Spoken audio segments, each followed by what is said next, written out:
국민의힘 얘기를 좀 해봐야겠습니다. 어제 보셨을 텐데. 아니 근데 네. 그 MBTI를 물어보고 이렇게 지금 장난식으로 하는 게 맞는지 모르겠습니다. 그러니까요. 하고 또 MBTI도 다 거짓말을 하고 있던 것 같던데. 그래요? ENTJ라고 전부 다 뭐 전부 다 그렇게 얘기했어요. 아니 한 3명인가 4분이 위대한 통솔자인가 뭐 그런.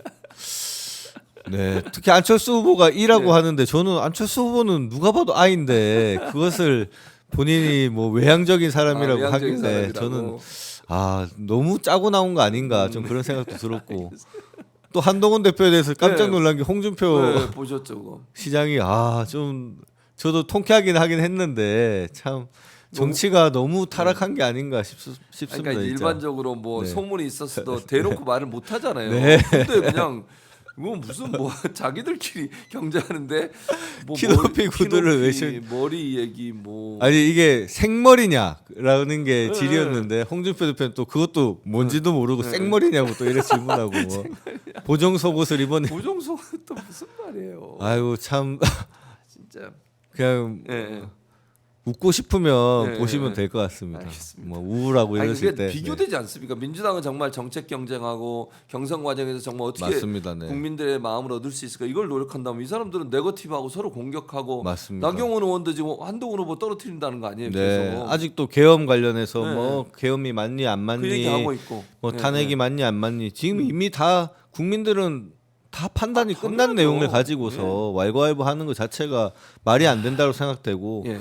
또 한편으로는 한동훈 대표가 윤석열 대통령이 어떻게 보면 적자로서 그렇게 법무부 장관 하면서 검찰 독재의 수장이었지 않습니까? 네, 그렇죠. 그렇게 악랄한 한동훈 대표조차도 계엄을 이렇게 잘못됐다라고 주장을 하고 탄핵이 맞다라는 주장을 하면서 네. 다른 뭐 나경원 후보나 홍준표 후보 뭐 이런 분들한테 어떻게 보면 이지매식으로 이렇게 비판받는 거 보면 한편으로는 또 안쓰럽기도 하더라고요. 그렇게 악랄하게 했었지만 그만큼 지금 국민의힘 당은 지금 국민들의 여론과 국민들의 마음과 동떨어져서 자기들끼리 그 한 줌도 안 되는 극우적인 그런 지지를 받겠다라고 저렇게 토론을 하는 것을 보면 정말 안타깝습니다.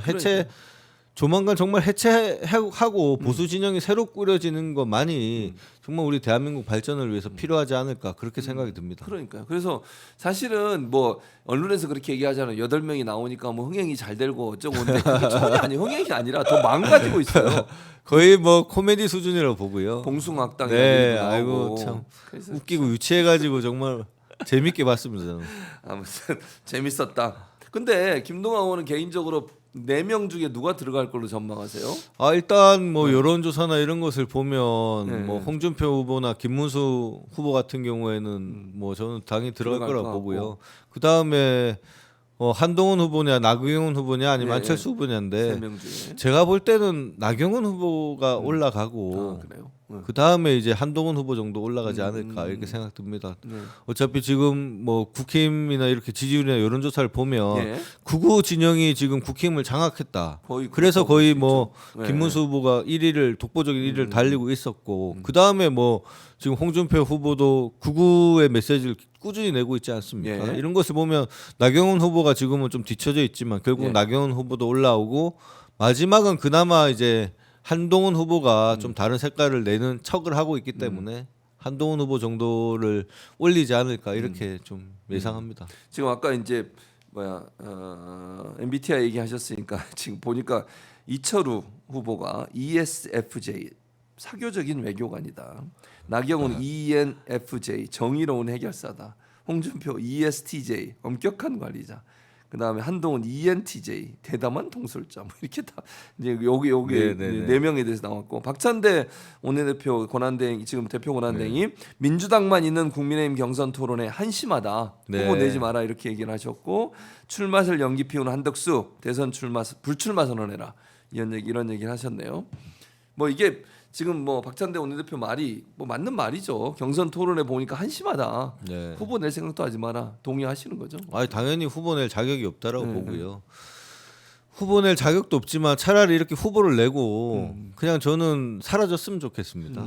네, 뭐 지금 뭘 기대를 하겠습니까? 후보 내지 말라 해도 낼 테고 싸우지 말라 해도 싸울 테고 내란 옹호하지 말라 해도 옹호할 텐데 그냥 하고 싶은 대로 다 하시고 역사 속에서 사라지는 게 그들의 역사 속의 책무가 아닌가 그렇게 생각됩니다. 근데 공직선거법도 이제 다시 조사를 하잖아요. 네. 윤석열에 대해서. 네, 맞습니다. 근데 만약 공직선거법에 정말 유죄가 나오고 그러면 국민의힘이 다시 반환해야 될 맞습니다. 세금 400억 이상 넘지 맞습니다. 않습니까? 네. 그럼 뭐 정당 해산될 가능성이 당연히 있죠. 해산이 되죠. 근데 그 전이더라도 네. 아마 분열의 조짐은 있어 보이고요 내부적으로. 그리고 당연히 윤석열 전 대통령에 대해서 이재명 대표에 대해서 한 그 정도의 수사에 반의 반만 하더라도 당연히 공직선거법 유죄가 나올 게 분명하기 때문에 네. 그렇게 된다면 국힘당도 수백억 원에 달하는 그 선거 비용을 물어줘야 될 입장에서 당연히 해산되고 사라질 거라고 봅니다. 근데 거기에다가 불에 기름을 끼얹듯이 전광훈이 출마를 선언하면서 네. 본인의 당으로 윤석열을 데려오겠다 이런 네, 얘기를 했어요. 네. 보면서 어떤 생각이 드셨어요? 그냥 좀 돈을 모으기 위한 술수가 아닌가. 저는 뭐 그 정도 수준으로밖에 안 보이고요. 뭐 정광훈이 당연히 뭐 그게 돈이 된다면 나오겠죠. 그게 목사라는 그 감투를 쓰고 지금 돈을 축적하기 위해서 저렇게 하고 있지 않습니까? 구구 사람들 모아가지고 헌금 내게 하고 본인의 헌금을 위해서 필요하다면 대선 출마를 나올 수도 있고 뭐 윤석열을 팔아서 같이 나올 수도 있고 한다라고 봅니다. 근데 아무런 뭐 반향도 없을 거고요. 본인의 그 돈을 모으기 위한 수단으로 하고 있는 게 아닌가 그런 생각이 듭니다. 결국 이렇게 되면 이제 정광훈을 따르는 사람들은 표가 분산될 수 있잖아요. 정광훈이 뭐라고까지 얘기하냐면 국민의 후보는 안 되겠다 그런 얘기를 하면서 그래서 자기가 출마를 하겠다는 아니 그 거거든요. 한 줌도 안 되는 구구 진영의 표가 분산이 되고 안 되고는 별 뭐 의미가 큰 없다. 의미는 없고요. 오히려 네. 우리 민주당이 더 통합하고 전체 국민들을 어떻게 아우를 수 있을까? 네. 이재명 대표님 말씀하신 것처럼 보수에 이렇게 실망한 국민들 역시도 같이 아울러서 가야 되지 않겠습니까? 우리 대한민국 국민으로서 그런 분들을 같이 아울러 가면서 내란을 완전히 종식시키고 구구 집단을 어떻게 보면 괴멸을 시켜야죠. 우리 대한민국 사회에서 그런 악적인 존재들을 없애는 게 우리의 목표가 돼야 되지 않을까 싶습니다.